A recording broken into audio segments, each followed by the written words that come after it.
If you're not moving forward in life, you're moving backwards. This is Ace and Jamie, and this is Breakpoint Podcast. Our goal is to create and deliver content that evokes a change of spirit and heart, seeking out messages that will relate and inspire. Stories and experiences of people and their breakpoint in life.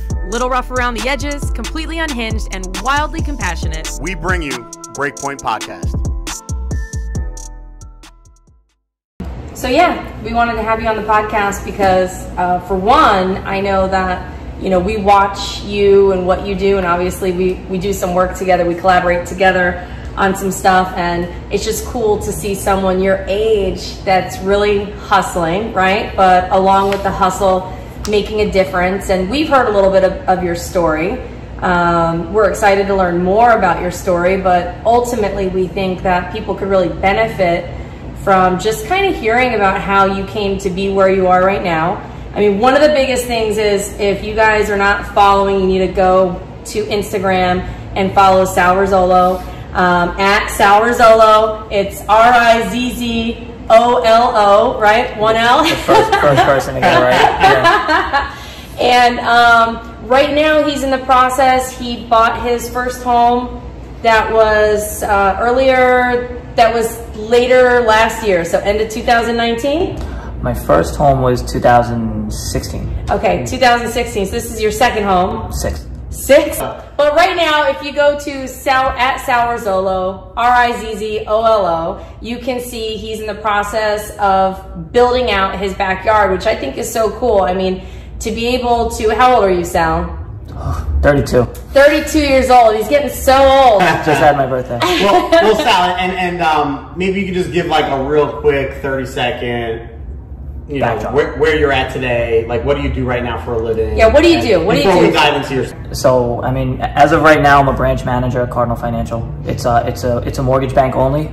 We're non-depository, so there's no checking accounts or savings accounts. But I got into the mortgage business from, you know, through a friend, and you know, the rest was history, and it happened over time. But it was never something that I dreamed about or aspired to, or, you know, it was never even like a thought or an idea until it actually happened. So, you know, it's not like something I planned for 5 years or 10 years, or, you know, when I grow up I want to be in mortgages. You know, it really just happened. But yeah, I mean, I was a barber for a long time. So I grew up in Deer Park, and I went to school in Deer Park.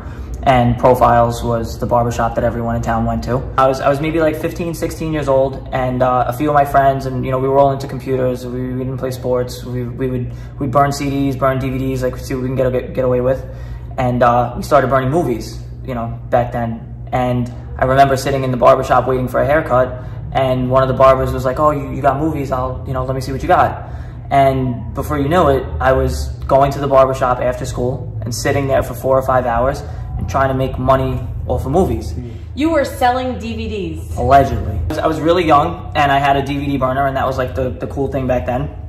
And I sold a lot of candy in high school to get that DVD burner. And I would sit at the barbershop. Like the chocolate bars, right? Yeah. Oh yeah. You gotta work his way up the ladder. You gotta start at the bottom. This is where we all start. So I would sit in the barbershop and I'd sell DVDs, and the owner asked if I wanted to learn how to cut hair.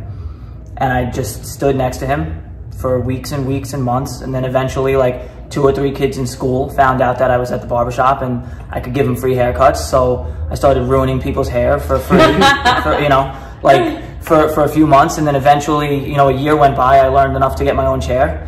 And that's really where I started, you know, where I started making money, and I started, you know, I turned 18, I moved out. I got my own apartment, I got my own car. I was trying to go to school, I was doing a million different things. I didn't know what I wanted to do, but I was cutting hair. And, you know, fast forward to maybe, I think I was 26, 27 years old, and for the last 8 years, I had been cutting, his name's Frank, I've been cutting Frank's hair for 7, 8 years. And, you know, and I watched this guy go from a Nissan Maxima with a tailpipe that was falling off, to a BMW, to a nicer BMW, to a house, to a bigger house. So like, when I was making milestones and doing what I wanted to do, he was always 10 steps ahead of me. And, you know, when I was 25 years old, and I was like, I don't know enough about what you do to, you know, what are you doing, you know? And I would pick his brain and we would talk, and I felt like every week I would get an hour to an hour and a half lesson on mortgages. And I didn't even know at the time that, you know, I was being prepped to get into an industry that, you know, the second I got into, I was able to hit the ground running because I'd been talking about it for years. So would he be giving you this information when you were cutting his hair, or you'd be calling him outside of that? He has no hair. He's basically bald. It used to take me two hours to cut his hair. So you take your time. I don't care how busy he was, I didn't care what he was doing. I had my questions, and you were answering my questions before. So now wait, this right here, it blows my mind. You know, people talk about, you know, unfortunately, there are people out there who talk about not having opportunity, not being able to find opportunity. I think one of the things that really strikes me about you is the fact that, you know, Frank didn't really approach you, right? You asked him questions. He came and sat in your chair, but if you hadn't probed him, if you hadn't showed interest, and this is kind of like where preparedness and opportunity meet. You know, you were in the right place at the right time, but not only were you in the right place at the right time, you actually took action. And where someone might be afraid to talk to somebody about what they do, ask them questions about an industry that's totally foreign to them, you know. I mean, opportunity knocks all the time and people don't answer the door. Like that's all over the place. Like you're presented opportunities all the time. It might be somebody, you know, telling you, oh, you're so cool, come work for me. Or it might just be somebody, you know, talking about something that you're interested in or you want to read up on.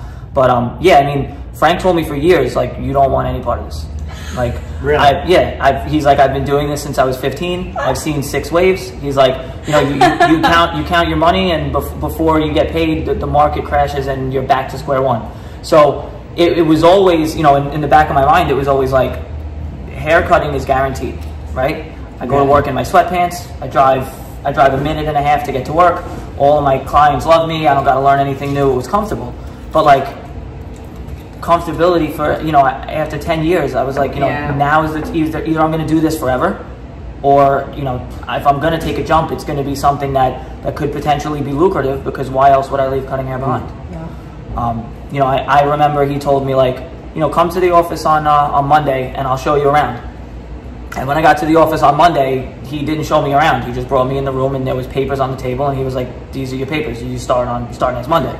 So you showed enough interest where he just like, come by the office. Yeah, he was like, you know, he's like, you're gonna work here. You know, if it doesn't work out, it doesn't work out. But, you know, and here I am thinking, like, I'm trying to get a resume together and I'm trying to do all this stuff. And he's like, no, you don't need any of that stuff. He's like, you need to be driven, you need to be hungry, and you need to want to make money, and you need to want to learn the business. This isn't a business. But he already knew you were. He knew. He already knew you were. He wouldn't have done that with just anyone. He knew that you were. Right. Frank overpaid me for haircuts for 10 years. You know, they used to talk about him when he would leave the shop. He was the most generous customer we had. At Christmas time, he would bring 10 pizzas and bottles of alcohol to the barbershop. And the amount of money that he spent in that barbershop, nobody's ever spent that much money. Yeah. And it was probably the best investment he's ever made. That's awesome. Because, you know, that's why I looked up to someone like that and wanted to go work for somebody like that. I could be like that too. You're telling me in 10 years I could go to the barbershop and buy food for everybody and bring Christmas presents for everybody and be the guy that walks out and everybody talks about? Yeah. That's, you know, that to me was what I wanted to be. So you show up, you do paperwork the first day when you walk in. Sign my name. I didn't know what I was getting into. I didn't know if I was going to have to work a certain amount of hours, what was going to happen with I just didn't know. But I knew that, you know, I knew I could hash it out later. I knew I trusted him. And, you know, I instantly started working 7 days a week, 12 hours a day. I was either at the barbershop or I was at the bank. And I would leave the bank to go to the barbershop, and I would leave the barbershop to go to the bank. So you were always doing something. Because I wasn't making money in the mortgage business, but I still had to keep making money, but I had to learn the mortgage business. Yeah. So let's talk about that. So for someone that's like, wow, this guy sounds successful. Now they see dollar signs in their eyes, and they're thinking like, man, I want to get into that arena. Can you talk a little bit about that, your first maybe year? Oh yeah, no, it's super easy. You know, you work like an hour a day. you kind of know what's going on, and then you just get paid a lot of money at the end of the week. And week. I was going to say, you were young, so like you still got to like do all the partying that you wanted to do, and you probably cut out of work like really early and just hung out with friends and overspent on the weekends. The sarcasm is very high. Well, I say that now because I I worked at a barbershop for 13 years. So anybody that's ever been a halfway successful barber works Friday, Saturday, and Sunday from open to close. True. You don't go out and get hungover for Saturday, or else you don't make money in the morning. Yeah. So, you know, I traded my weekends in my 20s. I never had my weekends. I was trying to get people together on Mondays, and they're like, dude, I got work. And I'm like, come on, it's Monday. You know, I'm the only person in the Apple store. I'm the only person at the mall. I'm shopping on Mondays when no one's there. So I do have my weekends back, which is, you know, I have them, period. I never had them. You know, I didn't know what it was like. I was 16 years old in the barbershop. Yeah. So having the weekends is kind of weird. Like, dude, there's a lot of people here. Like, it's new to me. But it's, you know, the mortgage business, when I first got into it, I was like, you know, this is kind of cool. Like, I could work 9 to 5 Monday through Friday, and then I can have my weekends. And no, I spent 4 years, first one in the office, last one out of the office, on the weekends, because it's quieter, because you could get things done. You're doing open houses. You're going over your business plan and how you're going to expand and where your next sale is going to come from, and it's all commission, and you know, you're not getting a base salary. So, you know, your risk is higher and your reward is higher. You're in a totally different position. You know, it's not, you know, I cut hair and I make $40. I cut 2 heads and I make more than that. Like, it's not, you know, it's a totally different world. So you could spend as much time as you want, and I do. I spend a lot of time.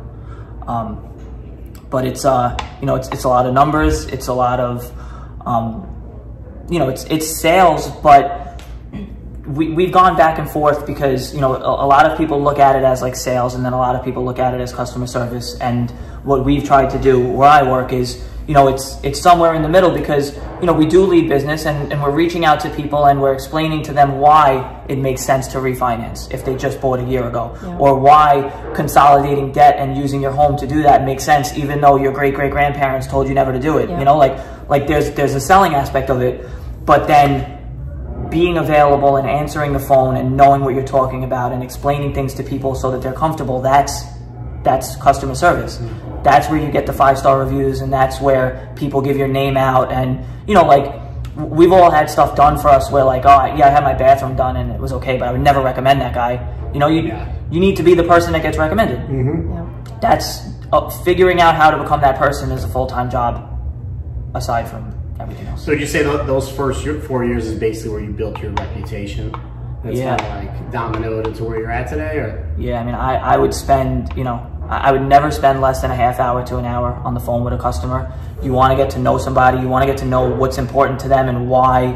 You know, it's, I mean, the last 4 years and even to this day, like, what somebody thinks about me when I do business with them is more important to me than what actually gets done, because that's where my next check is coming from. You know? It makes total sense. It's powerful. I mean, I've been taught that, and it's the same thing in the barbershop, you know, because this guy that sat in my chair and was paying me $50 to destroy his haircut and then probably going somewhere else to get it fixed later, like, kept coming back to me. And he didn't come back to me because, you know, because of the haircut. It was who I was. So it's just as important, if not more important, to build a relationship with your clients than it is to, you know. Do you feel like there are a lot of people like you in your industry? Yeah, what's like the turnover? I guess just because in sales in general it's typically high. I see what happens to other people, and, like, you know, you have a family and you have kids and you're trying to juggle everything, and your time becomes more valuable than anything. And you feel like you don't have time to answer everybody's questions, or you don't have time to be a nice person, or to hold people's hands. And, like, loan officers that have been in the business for a long time, or, you know, have a lot of business, or they're trying to juggle other things, like, I've heard stories like this guy doesn't answer my questions, or this guy's I don't feel comfortable, or he doesn't answer the phone. And, you know, part of that is because, you know, as of right now, like, I don't have a family, I don't have kids, I don't have responsibilities. I put everything into work. And that's, you know, not to rub that in anyone else's face, I can do that. But I do feel like the majority of people in this business are not taking their time to hold hands or to make people feel comfortable. And, you know, it's not, houses aren't $50,000, $60,000 anymore. They're $500,000, $600,000. You know, people are spending, you know, they're gonna have a payment that they've never seen before for the next 30 years. it's big. So it's a lot to take on. And if you don't have the person that's handling that for you, explaining it to you and making you feel comfortable, it's, you could lose it. Yeah. My first house, I took out my mortgage through, obviously, the company that I work for now and the people that I work with now. And I knew that was where I wanted to work because, I was in my house and I couldn't have been happier. So tell us now, let's go back. So bought your first house. Now you're in house number 6, right? Yeah. So tell us about that process. Yeah, tell us about the process of the first house for people listening right now who have no clue about the. So the first house was, I did it by myself, and I recommend this to anybody who's looking to either try and make things easier for themselves or get a head start, because I went from paying $1,600 a month in rent to living for free and collecting $1,000 a month, because I bought a house that had 3 kitchens in it. And I remember I had actually told Frank, at this point we were talking about me coming back and coming to work for him, and I kept saying, like, let me buy a house that pays for itself, so that I could take a step back from the barbershop and come and work for you. And I found this house in West Babylon. It was a short sale. It took me a full year to close on it. I was in contract for a year, and when I bought it, I moved into it, it had 3 kitchens, and I rented out the upstairs, I rented out the downstairs, I took on a roommate on my level, and for 2 years, I lived for free and I saved money, I didn't pay for a mortgage, and that's, I own that house still. I hope everybody is listening right now. But do you realize how powerful that is? Because the problem with society today is they're taught, that they need to, why pay rent when you could be paying a mortgage and owning your own home? And yes, okay, putting equity into something that you can own is great, but most Americans use it as their one and only savings plan. And unfortunately, the interest rate, the amortization rate, it's all front loaded. It's crazy. Well, it's insane. Yeah. So what you did is the smartest way, and we tell people all the time, like, hey, look, like, get into a house that can pay for itself, get a roommate, rent out a room. If you can get something with 3 kitchens, great. But if you can't, that should be your starter home. So you were rent hacking, right? Pretty much is the term, right? I've been talking about it for 5 years before I did it. So, I see it all the time now, and I'm like, yeah, okay, all right, go ahead. Like, go to Queens and rent hack for $800,000. Just a much bigger burial plot. Right? It's New York is super expensive, and it's tough to do it either way. But most people are when they buy their first house, they're either married or they're buying it with someone, which makes things easier.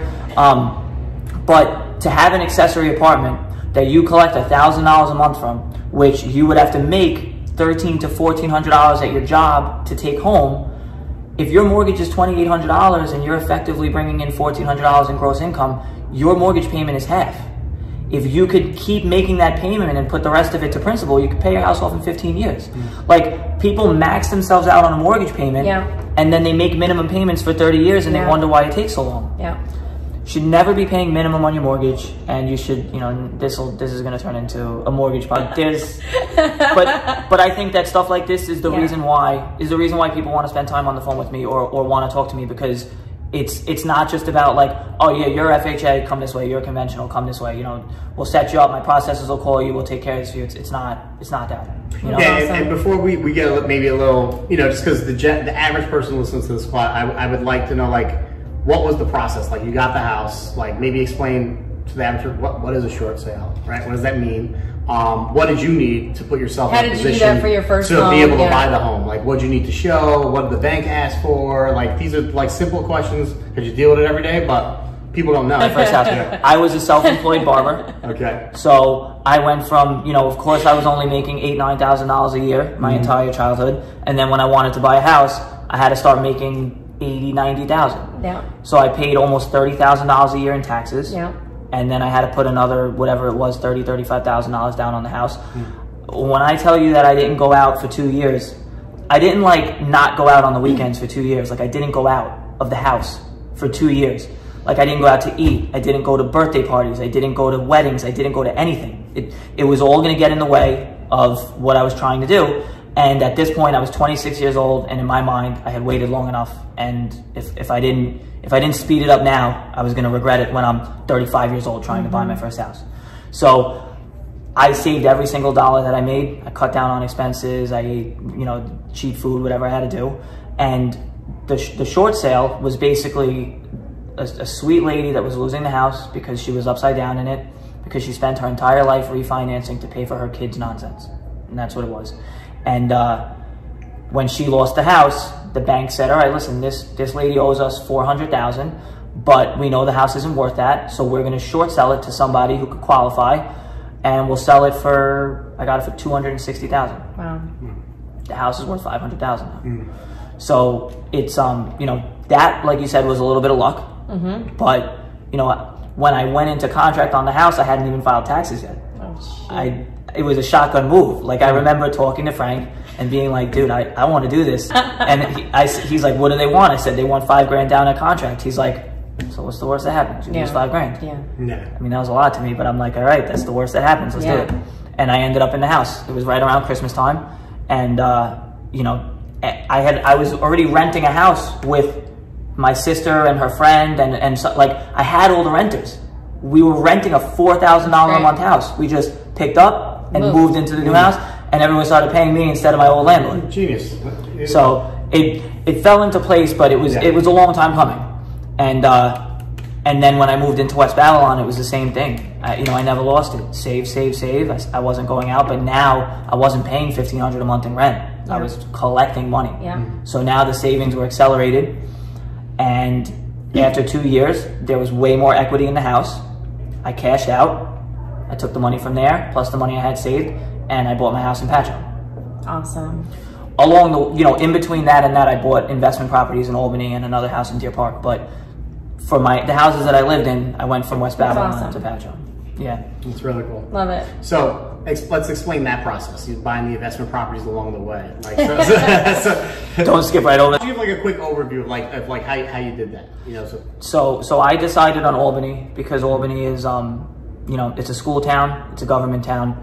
It's not affected much by the market. The market could go up, market could go down, but when you go into places like Albany, the houses are already cheap, but the rent is very, the rent's lucrative.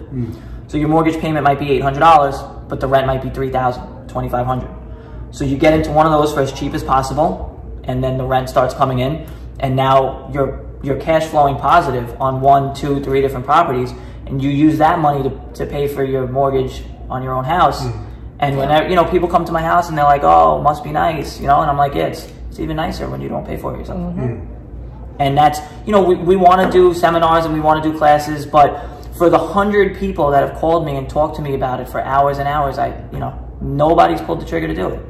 So, we want to help and we want to guide people in the right direction, but you just have to pull the trigger. You can't be scared. You can't listen to your parents or what your grandfather did, or, read a book, listen to a podcast, listen to people who've done it before, and make a move. Were you always ambitious? I mean, you were selling DVDs, you sold candy in high school, you think got into cutting hair. So all of these things require a lot of hustle.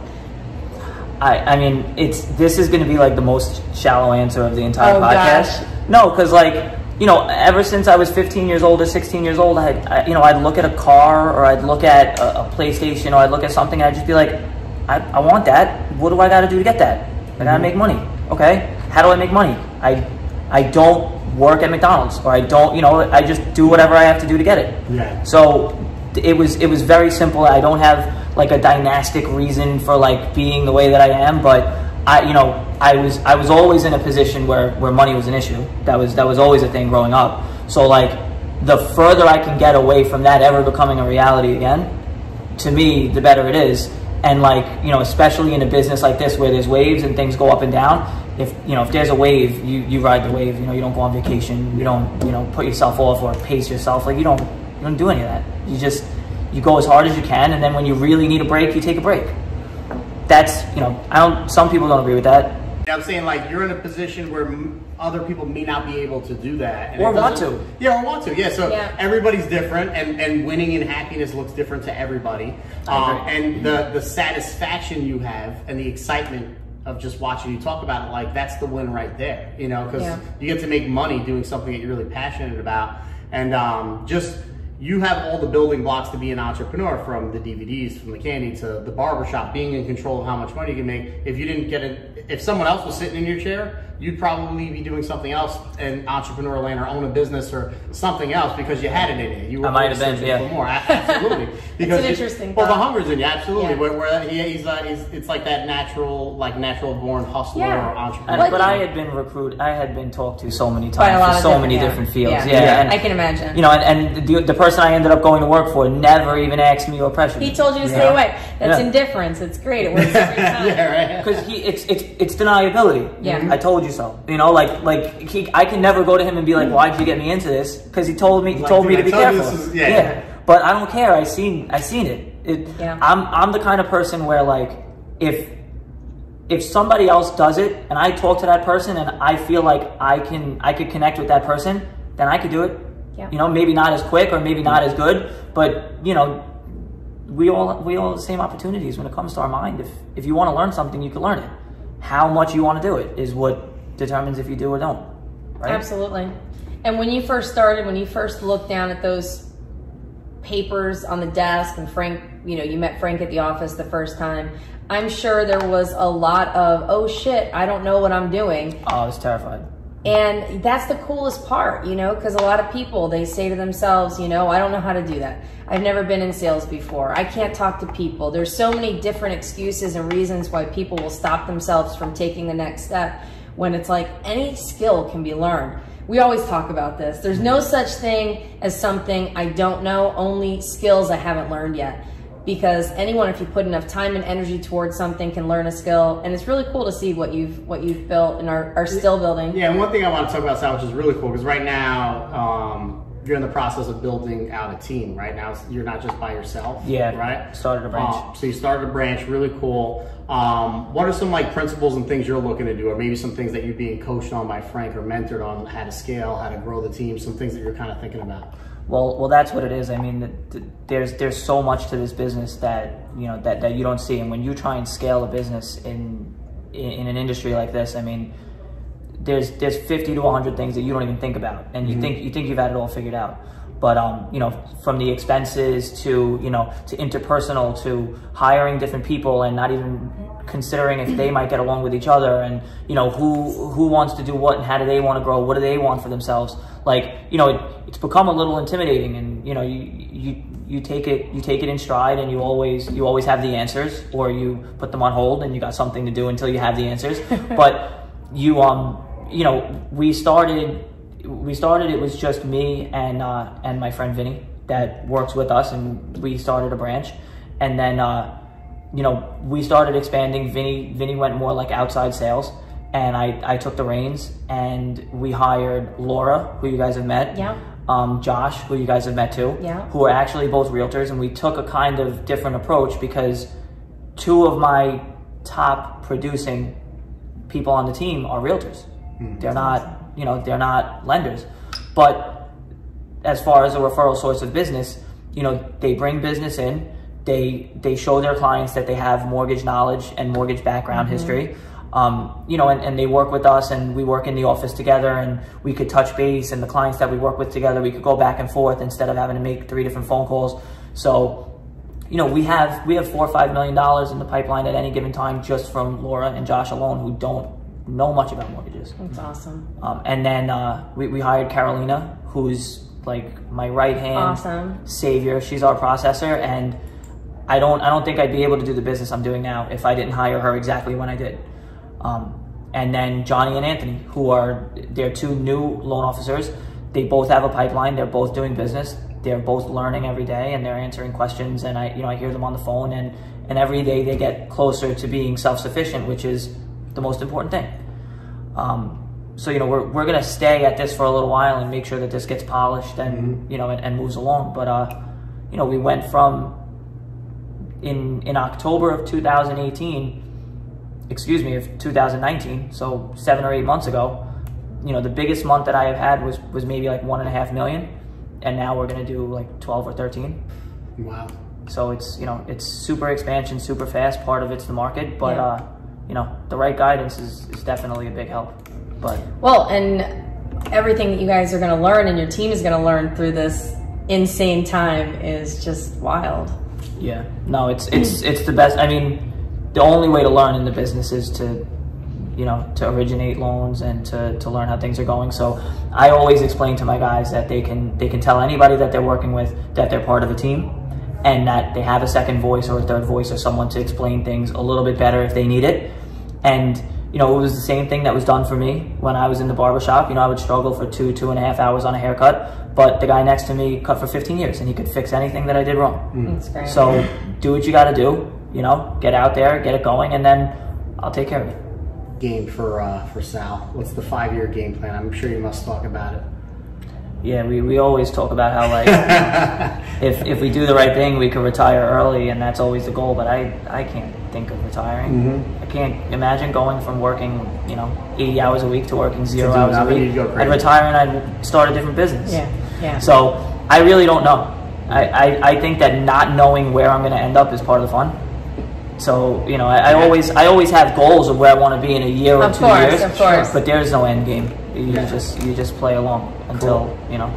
Good answer. Works itself out for you. You're gonna end somewhere. Yeah, you know? Absolutely. And like you said, you're 32, so you know you got so young. Yeah, you got a long time in front of you. Something recently. What was it? Farmers don't grow things.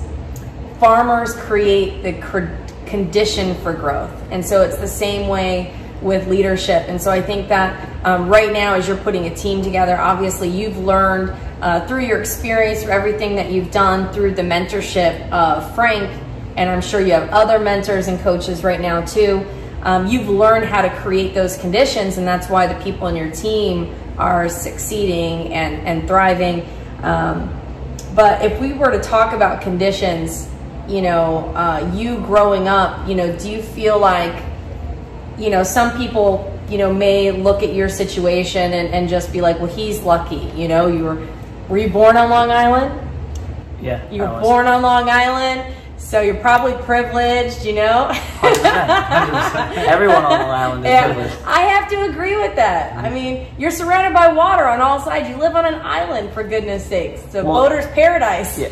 Well, that's one of the reasons why I never cry woe is me, because there's always 100 million people that have it worse than you do. Yeah. So, you know, I clearly have nothing to complain about. You know, we can always complain. Yeah. But you know, as far as, you know, I've heard 100 times, like, you know, whenever somebody's doing something that you would want to do, you know, it's the first thing to do is to look at them and try to find a reason why they can do it and you can't. Yeah. That doesn't have to do with you, you know, like, well, it was his father's business, or, you know, if I went to that school, it would be different, or if I had a scholarship, or if my parents paid for my student loans. Like, there's always something there's always a reason why you couldn't do what that person did, and it's never you, it's always that person. Yeah. But you know, there's a million people that have had it worse than me, I know that, but I never got a small loan of $1 million. I never you know, I lived in Deer Park, and I lived in maybe 20 different houses in Deer Park before I was 16 years old. You know, like, we moved around a lot. We weren't savers. We weren't, you know, we weren't trying to keep up with the Joneses. We were trying to keep up with rent. And it never really bothered me. Like, I remember one time we literally, you know, we moved into an apartment, and me and my sister were talking. We were younger. We were maybe like 10 years old. And we're like, should we unpack our shit? Like, should we get it? I'm like, maybe, you know, I'm unpacking my video games, you know? But, you know, and that traces back to my parents. And, you know, to this day, like, I love my parents for exactly who they were and who they are. And, you know, they had their own issues with, you know, substance abuse or so be it, or for whatever it was. And I've had people say, like, you know, if your parents didn't have those problems, imagine where you'd be. Like, imagine where you'd be if you had your parents to help you. And I would probably be nowhere. Yeah. Because I don't think that getting ahead or being where I am or doing what I've done would have ever been that important to me if I had that much of a crutch to fall back on. So if they were anything other than exactly what they are, you know, My dad wouldn't be living in one of my houses, and my mom wouldn't be visiting me and using my pool the entire time that I'm not home, every single day. Love it. And she thinks I don't know, but there's a camera. So, you know, even the video that they made for my birthday, she's in my backyard. You know? That's great. That's great. So no, so as far as like Head Starts, or, you know, I was never held back, but I was never pushed forward. But you know, neither were almost any of the people that I work with, including my boss. You know, so I still had that to look forward to. Like my boss had it worse than I did, and so did half the people that I work with, and we all still do what we do, and half of them with no college degrees, and half of them with no, you know, it's just, your drive and ambition is worth way more than, you know, what you came from, or what, you know, what was handed to you. You know, a head start is great, but if you don't have one, it doesn't mean you're not in the running. You just work a little harder. That's powerful. Love it. That's powerful, and that's really awesome, because, yeah, like you said, a lot of people could be, what was me, and, you know, whatever has happened in your life, right? I mean, you're thankful, Yeah, for maybe what wasn't given to you, right? Yeah, 100%. And the same person's gonna have the exact same life and say, well, I didn't win in life because. Well, you can't. I mean, when I was cutting hair, you can't imagine how many of those conversations I'd had with people, and I agree with them because I'm trying to get paid. But I don't want to hear this. Yeah. Like, you're mad because someone's not paying your student loans, or you're mad because your car payment's not being paid anymore. Like, okay, that's, you know, your dad's not paying for your haircut anymore, so now I don't get tipped. Like, you know, it was stuff like that. So you listen to stuff like that, and it puts everything in perspective. But it feels way better to do it your own. You know, do it yourself. Absolutely. Well, what I wanted to ask you was also, you know, you being, you know, a few years down the road now, what are some, I don't want to say mistakes, what were some hard lessons that you needed to learn that maybe you could save somebody some time on? Yeah, hard lessons. Did you ever have like personality issues where you rub people the wrong way, things that you had to work on in that aspect? Or you ever have Frank like, Sal, you gotta, you know, this has got to stop, or you can't do this, or, you know, if you're going to want to progress, you're going to need to work in this area of your life? I mean, as far as Frank goes, I don't know what he would say, but I think that he's been lucky enough to be pretty hands off with me. Like, we talk every once in a while and we go over things, but when it comes to business, you know, pardon my French, I eat shit all the time, and you know, I'm not trying to make a point. If you know, if you're wrong, and I, you know, I'm still getting my 5-star review, you're right, take it. You know, you win, you got it. In the personal sector, I've always been like, I get shit for this all the time too. I'm a pushover. I say yes too much. I don't push back. But you know, in such a cutthroat industry, it's like, I've always looked at it as a cost of doing business. You know what? If I lose out on $100 because I'm trying to be nice, or, you know, I don't want to get into a fight at the bar, so this guy gets to look a certain way at me, but I don't have a black eye. Like, it's always just, you know, you put your pride to the side when it's worth it, because you got to get up the next day. There's shit to do. Like, I don't, you know, I don't have the time for, you know, it's arguing and fighting and combativeness to me. Like, especially in an industry, like, I'm much quicker to walk away from something than to try and fix it, or to try and go back and forth and tell you you're wrong. And you know, if it's just not working, it's just not working. I've always been like that, for better or for worse. I know that. So the fact that you can be humble, you can check your ego when it needs to. And that's a smart way, and that's words of wisdom right there. For pick your battles. It's smart. That's really smart. Since the beginning of time, people have been saying that. You pick your battles. It's usually in a marriage, but it's all over the place. You know, some things aren't important to win. And any maybe mistakes or lessons learned throughout years, maybe a bad investment, maybe deals you lost, anything, maybe somebody entering the industry right now who's like, yeah, tell me, Sal, like, what's something I don't want to in the mortgage or industry. in general, you had something in the top of your head. What were you gonna say? I got very, very caught up in keeping up with the Joneses because I worked at a barbershop. So if this guy's got an S500, I need an S550. And if this guy's got Jordans, I need 3 pairs of Jordans. And I did that until I was 26 years old. Wow. So I had a $1,600 apartment a $600 car payment, a $500 insurance payment, the brand new iPhone, the best internet service, the best furniture, everything, and I had $300 in my bank account. And if I missed a day of work, I was in trouble. Credit cards maxed out, everything. So Sal was making money and Sal was doing the right thing and it looked really good on the outside, but I was, you know, my house plan took even longer than expected because I had to dig myself out of my hole before I could even start to save. So, you know, credit cards and just unnecessary expenses, like, you know, coming up with a budget when you're on a fixed income is so important. And I never did because I wasn't fixed. I worked by the day. I was getting paid cash by the day. But that would be my biggest advice for somebody younger is, you know, if you put money into assets first, you will not have to work as hard to have the things that you want. But if you go the opposite way, you will work forever just to pay for those things. That's gold right there. That's gold. Start in the right place. Unfortunately, a lot of young people have never written out a budget. We meet people in their late 30s, early 40s that have never written out a budget. And most people think that a budget is for broke people. But a budget is how you manage your finances. And if you can't manage what little finances you have, when you start making a lot of money, it's going to be the same. I remember when I used to cut hair, and I don't know if Shane's actually going to watch this, but I was like 16 years old or 17 years old, and this was when I was trying to get my first car. And you know, I've went back and forth with what I just told you, and when Shane told me, I remember being in the chair and like, I want this BMW, and it's only $300 a month, but I only make X amount. And he's like, yeah, I mean, you could try and save money, or you could just make more money.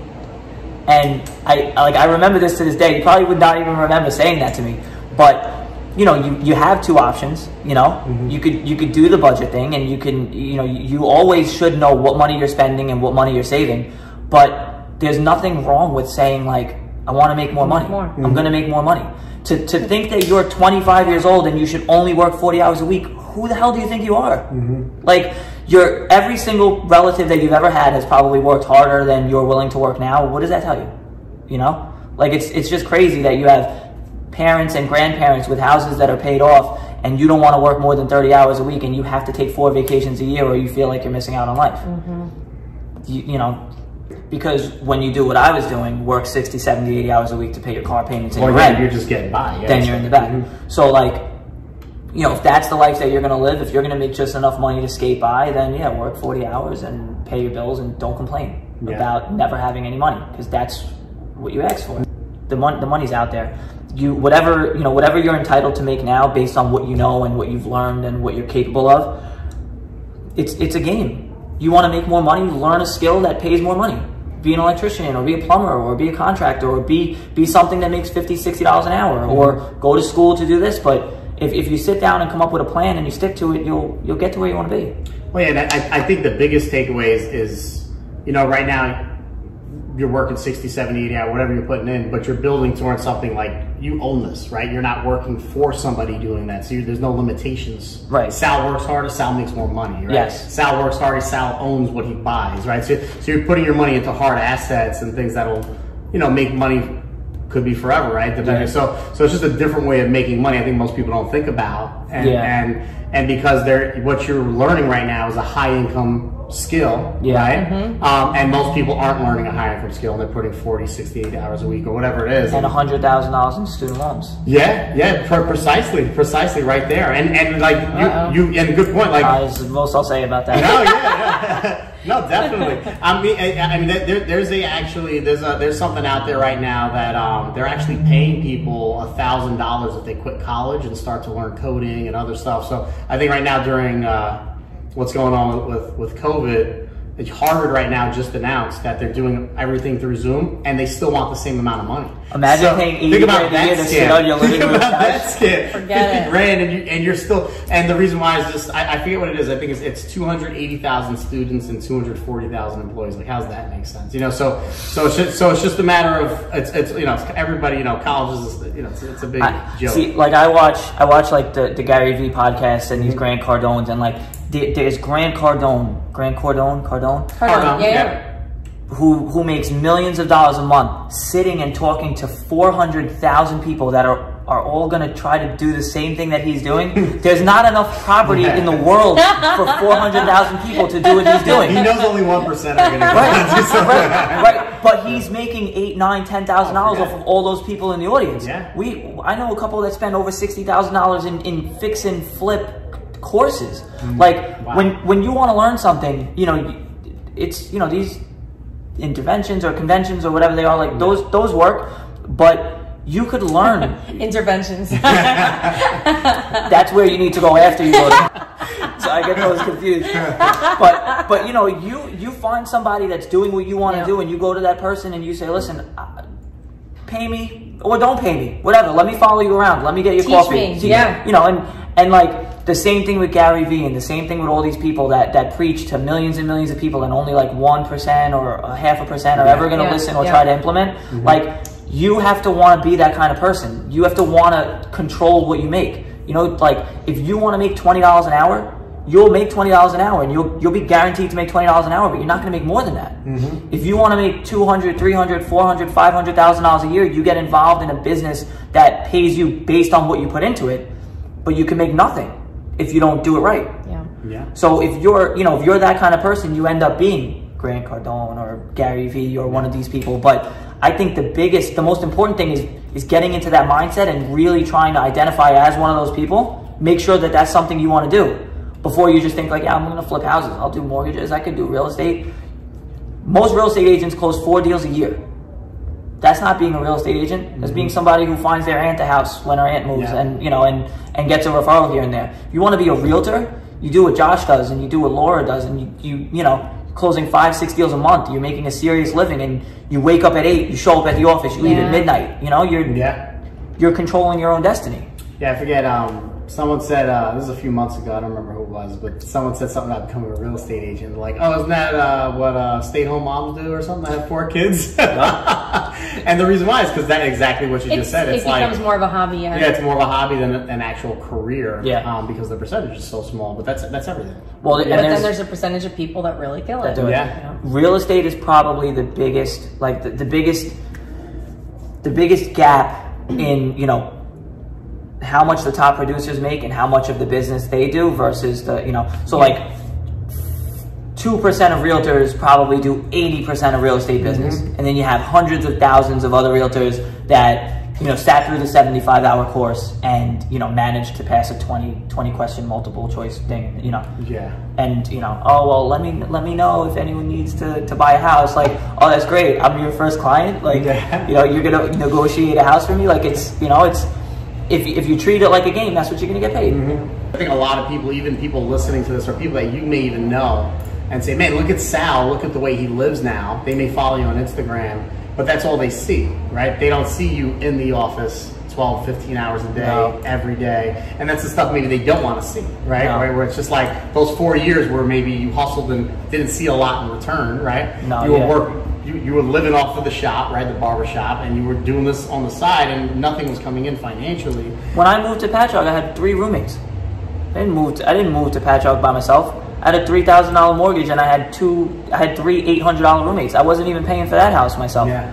Now I'm lucky enough that they all found houses, and I don't need more roommates. Yeah. But I never took advantage or was like, you know, for the last 4 years, it was all, you know, taking your hits and taking your bumps and bruises and learning what you need to learn. And it was 4 years to most people, but it was like 8 years to me. I worked 80, 90, 100 hours a week. I never went out. There's a mathematical, I don't know if you've ever heard of like the 10,000 hour rule. So if you do the math, right, on somebody that works an 8-hour day, because I've done the math, right? Someone who just works an 8-hour day and someone who works a 15 to 16 to 17-hour day, you literally create 5,680 hours in a year. So you're literally doing what someone would take 3 years to do in 1 year. Right. So to listen to like, oh man, 4 years, right? And that's where that stay-at-home mom, right, can do real estate for 25 years. This could be a school teacher also, you know. It took her 25 years to... mom. Yeah, well, whatever. This could be anybody. But think about that. Power to the stay-at-home mom. but that could be whoever. But think about it. They could do it part-time as a hobby for 20 years and still not compete with what Sal did in his first year. But think about this, because with our industry, it's very easy to measure, right? When you talk about experience, and I talk to loan officers, I've been doing this for 15 years. That's great. You do 25 transactions a year. I did 25 transactions last month. So who has more experience? Yeah. Somebody that. So you've been doing this for 15 years and you've done 2,500 transactions. Is that supposed to be impressive, or am I supposed to bow down to you or try to tell you, you're trying to tell me that I can't do something with Fannie Mae or Freddie Mac because you've been doing this for 15 years? I talked to someone the other day who was like, I've never seen a loan structured this way. You've probably just never done it. So it just happened to be one of my loans this month. We were able to pass on that. I'll explain that later. But we were able to get something done that we had to actually call HUD to find out how we would need to word the contract to get this done because of how intricate it was. But we got it done. And it was a tricky situation, or it was a touchy situation. So the one of the borrowers had their friend who was a loan officer call me and be like, oh, well, I've never seen this done before. Well, if you want to see it done again, come over here, I'll show you. So you don't, when you really start to see, like, if you really know things that other people don't know, that have been in the business for 10 or 15 years and you've been doing it like 3 or 4 years, you start to feel like, all right, I'm actually good at this. Yeah. Like I can actually talk with confidence. If you don't want to do business with me, it's not my fault anymore. Yeah. I'm not sitting up at night thinking like, what could I have said?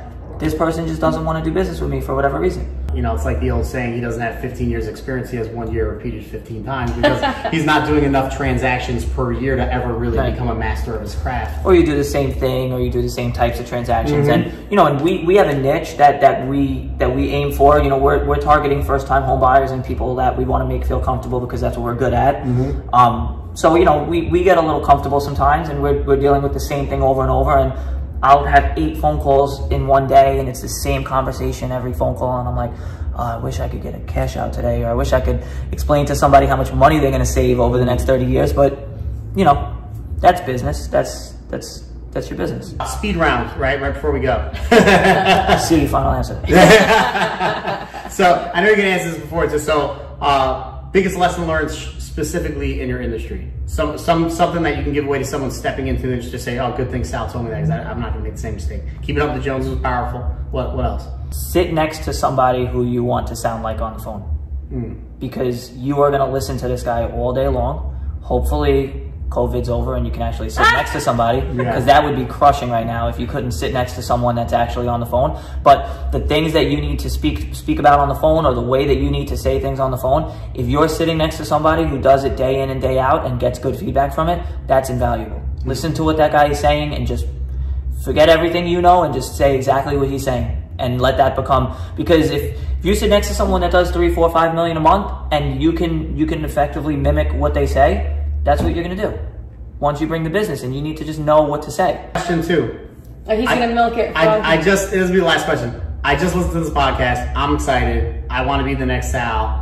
Where can I go? What do I do? What's my next step? Honestly, at this point, maybe call me. Let me see what you're leaning towards, or what your goals are. Where's your network, or where do you plan on getting business from, or what do you want to learn? But if you're somewhere outside of Long Island, or you're just curious about the industry in general, start with going on Amazon and typing in Mortgages 101 and read a book and see if it interests you, see if you could pick up on the numbers, or you even care to. And some people think it's boring. I've been obsessed with numbers since I was 5 years old. This is like perfect for me. I'm so happy that this is the industry I'm in. I was doing real estate, mortgages, and cutting hair all at the same time, and one day I was just like, those other two are gone. This is it for good. So you want to make sure that this is something you're going to be happy doing, because if you're not, you're going to be miserable. And I know people that are miserable.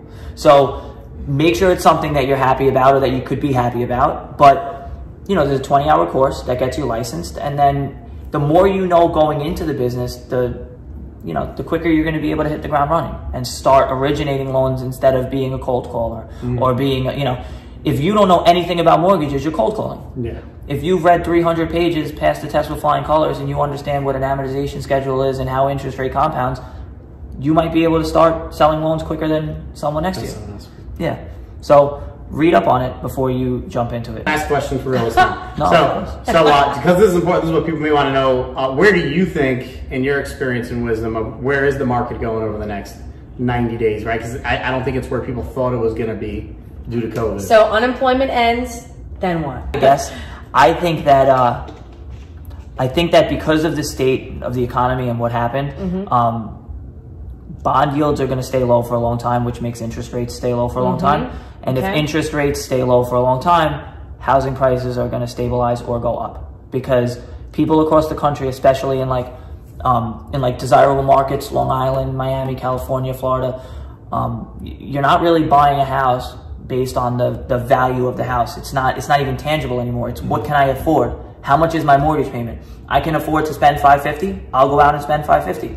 You know, we just talked 2 weeks ago about how people are just offering over ask and they're doing whatever they have to do. So if you're buying a single family home in the middle of nowhere in Idaho, you know, maybe in a few months or a year, you know, you might see a correction there, but I don't think that the market is going to crash anytime soon. I think that interest rates are low, and I think that if you could get into a house, you should, and that's not just me speaking as a loan officer. That's reality. I mean, I did it. Thank you, Sal. You are phenomenal. This has been great. Thank you guys for having me. We got to have you on again, because I know there's a lot more to your story. If you guys want to reach out to Sal because you are inspired by this podcast, we'll have all his links down below to watch this on YouTube. Sal Rizzolo, Rizzolo. Just click on the link. All right, later, guys.